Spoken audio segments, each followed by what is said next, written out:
Já de antemão eu já adianto, ninguém foi bem. Todo mundo que eu falar aqui que foi melhor do que outro, de repente e tal, significa que o cara não foi tão ruim, tá? Só explicando, porque essa daqui é a análise individual, voltamos a falar individualmente de cada jogador, desta vez em Fluminense 0, Volta Redonda 3.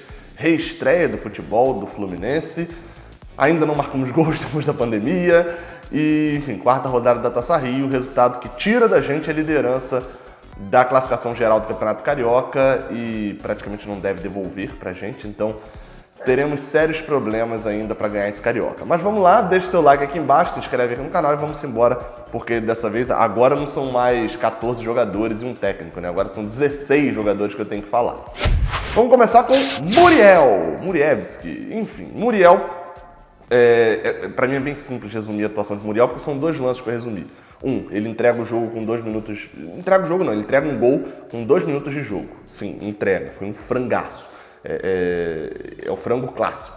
Ah, mas a bola estava escorregadia, começou a chover. Meu amigo, chute no meio, rasteiro. Você não falha daquele jeito. Ele sabe que falhou. Então... E o segundo lance é uma defesaça espetacular dele no ângulo. Porém, eu falo várias vezes isso aqui, eu sou goleiro e eu sei que goleiro e juiz... não é igual centroavante. Centroavante tem a vantagem. Centroavante pode perder 5 gols. Se ele guardar um, é 1-0 pro time dele. Goleiro e juiz, ele pode acertar tudo. Se ele errar uma vez, o time dele toma um gol e pode perder o jogo. Então, por isso, essa nota. Passando mais pra frente, Gilberto. Gilberto foi um cara que... A parte que eu gosto de Gilberto é que ele tá sempre indignado quando ele tá mal. Ele jogou mal, ele não jogou bem, mas ele se esforça, dá a vida em campo. Mas jogou mal. Então isso tem que ser falado aqui também. Lá no podcast, que o link está aqui na descrição, sim, gravamos podcast, eu e o Fio, falando sobre esse jogo, falando bem além do que só análise do campo e etc. A gente fala bastante lá, então vale a pena você ouvir logo depois de assistir esse vídeo. O Fio falou um negócio certo, Gilberto não quis tocar a bola. Várias vezes ele estava com a bola, ele tentava driblar, tentava fazer uma jogada e perdia a jogada, né? Ele matou várias jogadas. Então, mas mesmo assim ele ainda conseguiu produzir alguma coisa que os outros não conseguiram produzir. Por isso essa nota acima do resto da galera que vocês vão ver pela frente. Porém, não ainda, porque vem a dupla de zaga com o Nino e Matheus Ferraz. Para mim a atuação dos dois foi um problema, mas muito mais um problema pelo buraco que se tornou o meio de campo do Fluminense do que provavelmente pela atuação deles. Nino deu um mole ali na saída de bola que não pode dar. Achei a atuação de Matheus Ferraz um pouquinho mais segura do que a de Nino. Porém, é aquilo que eu tô falando, o zagueiro, quando ele tá correndo em direção ao gol dele, já tem alguma coisa de errado no time. Se o zagueiro tá tendo que correr em direção ao próprio gol, tem alguma coisa de errado. E isso normalmente foi por causa dos contra-ataques de Volta Redonda. Achei que isso expôs que a gente não tem um zagueiros tão rápidos para segurar contra-ataque, porque a Volta Redonda brincou na velocidade nesse ponto, mas achei a atuação dos dois, na medida do possível, individualmente, ruim, né? Mas o ruim se tornou algo quase bom nessa partida. Na lateral esquerda, Egídio, não tem muito o que falar. Em 12 minutos, ele não produziu muito ofensivamente, não chegou a fazer nada de, oh meu Deus, em 12 minutos, e ele deu uma tesoura na barriga do jogador do Volta Redonda que acabou com o jogo. Se a gente tiver foram vários erros, vários problemas, não estou eximindo a culpa e erro de ninguém aqui, mas se tiver que definir uma coisa que mudou completamente o jogo, que causou esse 3-0, tivesse que tirar uma coisa desse jogo. Ah, você tiraria o Ganso, você tiraria a reestreia de Fred, você tiraria o Odair para escalar de outro jeito e tal. O elemento que eu tiraria é a expulsão de Egídio, porque eu vejo que mesmo que Egídio tivesse ficado em campo e acontecendo todas as outras coisas, a gente tinha condição de ganhar a partida, né? Tinha condição de virar o jogo. Agora, com um a menos, do jeito que estava, não daria. Chegamos ao meio de campo com Hudson. Hudson é um caso complexo. Eu já tive duas visões da partida dele. A primeira visão era de que ele tinha até ido bem e tal, tinha falhado. Para mim foi uma falha no gol, mas foi a menor das falhas do gol, né? Porque para mim ele se precipita um pouco em cima do atacante e deixa o Pedrinho, acho que é Pedrinho, tô falando isso direto, não pesquisa o nome do cara, receber livre para fazer o gol. Acho que ele se precipitou nisso. E eu tinha uma análise que ele tinha jogado até bem. Depois eu vi uma análise que ele foi muito lento. E realmente eu concordo. Ele foi vários momentos de lentidão e tal, e principalmente nessa questão da cobertura do contra-ataque. Mas também tem que lembrar que era uma partida depois de 3 meses e que ele ficou uma boa parte do primeiro tempo jogando sozinho na cabeça de área, né? Então, assim, por isso esse 4,5 aí pra ele. Outro volante é Iago. Esse eu gosto até mais de Iago do que de Hudson, tá? Só falando aqui como jogador e olhando ali, eu vejo mais potencial. Até pela idade também, né? Mas, porém, Iago fez uma partida muito ruim. O primeiro gol surge de uma cobrança de falta, que eu não sei qual o problema que o Fluminense tá para levantar a bola na área. Das 4 faltas, foram 5, na verdade teve uma de Miguel. Mas que me vem à cabeça agora rápido, foram 3 de Ganso, uma de Iago e uma de Miguel. Ganso e Iago, cada um botou uma, quase rasteira na área. Pelo amor de Deus, é levantar a bola. Iago bateu aquela falta pererecano. Depois foi sacrificado, né, jogando de lateral esquerdo, não tinha muito o que ele também produziu. Nem sei se ele sabia jogar de lateral esquerdo ali. Foi mal, mas tem esse ponto, né? Eu queria só destacar, jogadores que foram muito mal nessa partida, não necessariamente eles têm que ser execrados da terra e expulsos e etc. Iago, Hudson, deixa eu ver mais quem aqui, Egídio mesmo, Evanilson, jogadores que foram bem mal nesse jogo, mas que estavam bem antes da paralisação. Então, assim, não é um jogo que você abomina tudo. Na verdade, isso é um problema sério até. Você, às vezes, condena alguns jogadores que é de um jogo, mas também eleva um patamar outros jogadores que é de um jogo também, né? Chegando agora a Paulo Henrique Ganso. Esse problema não é um jogo só. A galera vive falando aqui, Gabriel defende Ganso. A prova de que eu não defendo o Ganso é a nota que ele está recebendo hoje. É simples, fez a pior atuação com a camisa do Fluminense, uma atuação ridícula, horrorosa, com eu não cheguei a achar o número de passes que ele dá, porque, enfim, na internet aqui tá bem complicado. Tô sofrendo para subir vídeo, então deixa o seu like aqui embaixo. Mas provavelmente ele deve ter sido a maior porcentagem de erro de passe desde que ele chegou ao Fluminense. E até os passos que ele acertou também não foram nada produtivos. Ele tentou no início jogar com o Fred, não estava encaixando. Fred vinha até buscar às vezes, mas às vezes não vinha. E Ganso também errando muitos passes. Uma atuação muito ruim mesmo. Bem abaixo, até mesmo do que a média que os críticos acham que ele tem. E eu só gostaria de destacar. Aí você vai falar, Gabriel, para você Ganso tem que ser titular? Não, hoje não. Eu, olhando ao longo da temporada, em setembro, eu vejo a possibilidade dele ser. E torço para que ele seja. Porque se Ganso não for titular em setembro, eu tenho medo de quem que será, entendeu? Fazendo essa função. Mas é muito mais por uma questão de não ter outro do que talvez Miguel, né? Mas não vejo como sendo totalmente a praia dele. Mas enfim, mas hoje não tem que ser. A chance que ele teve como titular, o Odair está sendo bem claro nisso. Eu estou falando no sistema Gabriel e no sistema Odair, tá? Nos dois.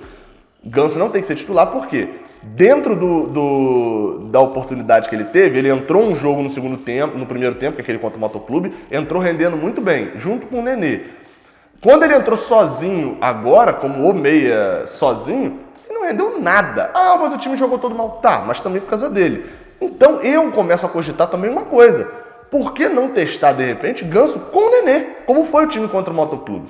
Vale o teste, né? O problema é, sabe o quê? Que a gente perdeu tanto tempo no início do ano sem Ganso, sem não sei o que e tal, e que não produziu tanto teste assim, né? Agora a gente tem uma partida para testar e é o pior time dessa volta da pandemia, que para mim é o Macaé, que é um time todo esfacelado. Enfim, vamos ver o que o Odair vai arrumar, né?